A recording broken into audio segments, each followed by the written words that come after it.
На неделе отмечался Международный день слепых. В этот день в Ингушетии прошла первая спартакиада среди незрячих. Здесь слабовидящие и те, у кого полностью нет зрения, состязались в интеллектуальных и силовых играх. Вместе с ними теннисную партию сыграл и Юнусбек Евкуров. Видя жизнь через призму темноты, о своих ощущениях и восприятии окружающего они рассказывают сдержанно. Зарема Евлоева провела свой эксперимент, чтобы понять, с какими барьерами ежедневно сталкиваются незрячие.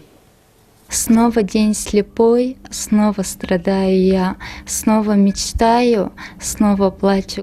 Это строки первого стихотворения, написанные Анжелой в 2000 году, спустя 3 года после потери зрения. О темноте и одиночестве девушка позже напишет еще не раз. В Ингушетии свыше 4000 инвалидов по зрению, из них 300 не видят вообще. Но об их существовании зачастую даже не знают, ведь эти люди не ведут активный образ жизни. Государство ежегодно разрабатывает различные программы для улучшения положения инвалидов, но реализация их частична. Сегодня проблемами этой категории граждан в Ингушетии занимается региональное отделение Всероссийского общества слепых. Его председатель Адам Сагов на своей должности полгода. Молодой человек потерял зрение еще будучи студентом, поэтому о проблемах таких людей знает по собственному опыту. Проблем много, но команда Сагова не отчаивается. Сегодня результат налицо. Несколько человек из членов общества слепых трудоустроены в Национальной библиотеке. Ребята работают на самом современном оборудовании, на компьютерах, на ноутбуках, на других носителях. Могут это все объяснить, показать. 21 век облегчил участь тех, кто видеть не может. Благодаря гаджетам незрячие могут бороздить просторы интернета, читать книги и даже переписываться. Этим навыкам обучают своих подопечных в компьютерном классе. Определитель денежных купюр работает. 1000 рублей. 1000 рублей. 1000 рублей. Так что больше незрячих не будут обманывать продавцы. Также под невидящих оборудовали национальную библиотеку и открыли специализированный центр, кстати, на общественных началах. Человек должен что-то оставить после себя.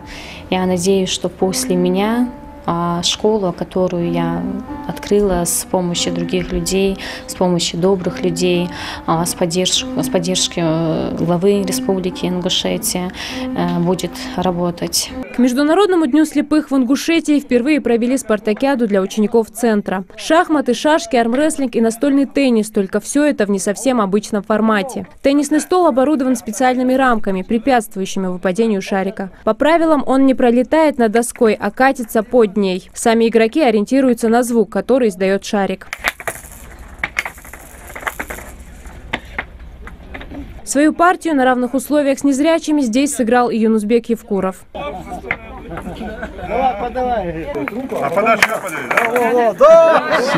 Международный день слепых – это не праздник, это возможность привлечь внимание к проблемам тех, кто не может видеть мир. Чтобы исправить недостатки жизненного уклада наших населенных пунктов, мешающие людям с ограниченными возможностями чувствовать себя полноправными членами общества. В Ингушетии не так часто можно увидеть в городе незрячего. Мы решили провести эксперимент, посмотреть, насколько реально незрячему без сопровождения преодолеть небольшой отрезок пути. Согласно закону, незрячий человек может переходить дорогу в любом месте и на любой сигнал светофора, подав знак «двойной взмах белой трости». Еще попытка, и водитель даже выходит из машины проводить человека.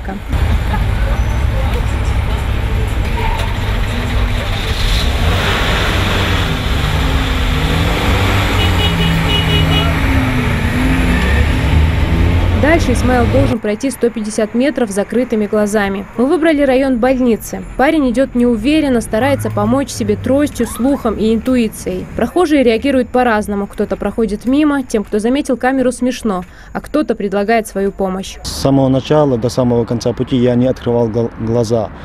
И самым сложным в этом эксперименте было вход во двор больницы. То есть там есть у порога там есть некая ступенька. То есть через нее перейти было. То есть есть определенные рамки, это дверной проем, и плюс ко всему ступенька.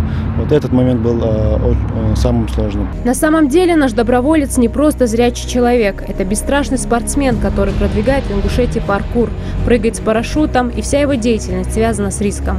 И казалось бы, что для него пройтись по городу с закрытыми глазами.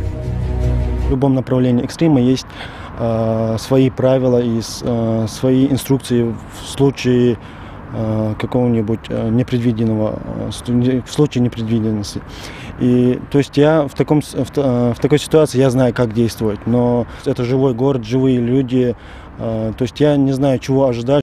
Эксперимент показал, что люди, конечно, не оставят без внимания незрячего путника. Но, с другой стороны, пока остро стоит вопрос о доступности учреждений и транспорта. Редко можно встретить специализированные таблички, светофоры или элементарные тротуары для свободного передвижения незрячего. А ведь благополучие и комфорт людей с ограниченными возможностями – это и есть главный признак здорового общества.